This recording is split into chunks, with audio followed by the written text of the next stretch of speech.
Voilà, nous étions, vous le voyez, il y a quelques minutes dans ce donjon et on espère voir bientôt flotter le drapeau au-dessus du Haut-Königsbourg. Alors c'est juste mitoyen de cette grue monumentale, Gaëlle. Comment vous l'avez installée? Alors on l'a installé dans la nuit de mercredi à jeudi. Les équipes l'ont monté toute la nuit. Le convoi exceptionnel a quitté le château à 7h30 le lendemain matin, de manière à ce que cette grue-là, qui est susceptible de porter des charges de plus de 4,5 tonnes en bout de flèche, puisse être opérationnelle dès le jeudi matin, ce qui est le cas. Alors c'est un chantier monumental qu'on peut découvrir ici.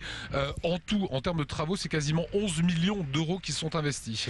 Pour vous donner un exemple, la maison alsacienne, c'est 2 200 000 euros, financée à 50% par l'État. Et puis la mise aux normes des installations techniques, c'est 7 700 000 euros, 5 200 000 par le Conseil général du Bas-Rhin et le reste par l'État. Alors qu'on comprenne bien cette mise aux normes, ça veut dire quoi? Ça veut dire qu'on va éventrer le château pour que tout soit aux normes de sécurité? C'est un peu ça, effectivement. Si on compare le château du Königsbourg à un squelette, à un corps humain, effectivement, on va l'ouvrir intégralement. Il n'y a pas une partie du château qui ne sera pas touchée. On va changer tous les fluides, en fait, l'eau, l'électricité, la fibre. On va refermer ensuite le corps humain. On va faire un tout petit peu de chirurgie esthétique, de sorte que le visiteur, à l'issue de ces 36 mois, ne puisse pas voir du tout les stigmates de cette opération chirurgicale. Les précédents travaux d'une telle ampleur remontent à quand? Ajoutés à ceux de la maison alsacienne, effectivement, on peut dire que après ceux de Bodo et Barth et de l'Empereur, ce sont les plus gros. Donc c'est à peu près début du siècle dernier. Oui, c'est ça. Les derniers travaux de restauration majeurs qui concernaient là, pour le coup tout le château datent de 1908. Le château du Haut-Königsbourg fait partie, vous m'avez dit, du top 10 des endroits les plus visités Absolument. En France. Oui, tout à fait. Oui. C'est une fréquentation de combien de personnes? En gros, en moyenne, on est à 530 000, 550 000 visiteurs par an. On est quand même un monument qui est ouvert 362 jours dans l'année, avec des conditions climatiques qui ne sont pas toujours clémentes.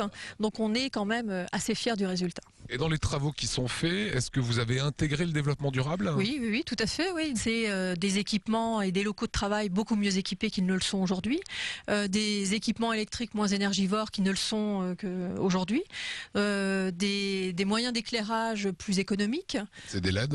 Par exemple, alors évidemment pas dans des salles nobles, mais dans tous les locaux de travail, évidemment, on privilégie des équipements qui sont plus économiques. Et en normes de sécurité, incendie? Alors là, c'est une grosse partie de la mise aux normes des installations techniques. Tout est en bois, en fait, à l'intérieur. Alors, on a un potentiel calorifique qui est quand même assez limité. On a du bois, certes, mais on a beaucoup de pierres.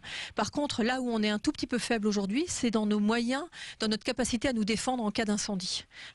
Le SDIS donc, nous impose, et à juste titre, 360 mètres cubes de réserve disponibles pour pouvoir faire face à un incendie pendant 2 heures. Et aujourd'hui, dans le parc Aubette, donc juste derrière cette muraille, on a une capacité de 130 mètres cubes. Oui, quasiment un tiers. Voilà, c'est ça. Donc évidemment, ça ne suffit pas. Et ça, c'est une grosse amélioration que va nous apporter la mise aux normes des installations techniques. C'est-à-dire qu'on aura à demeure 360 mètres cubes d'eau disponible. Et on aura également généralisé à l'issue de ces travaux-là la détection précoce à l'ensemble du monument. C'est-à-dire des têtes de détection incendie dans tous les volumes du monument. Aujourd'hui, ça n'est le cas que dans la maison alsacienne. C'est drôle parce que ça ne se voit pas, mais en fait c'est fait de A à Z. Absolument. Voilà, merci Gaëlle. C'est ce qu'on voulait vous montrer aujourd'hui.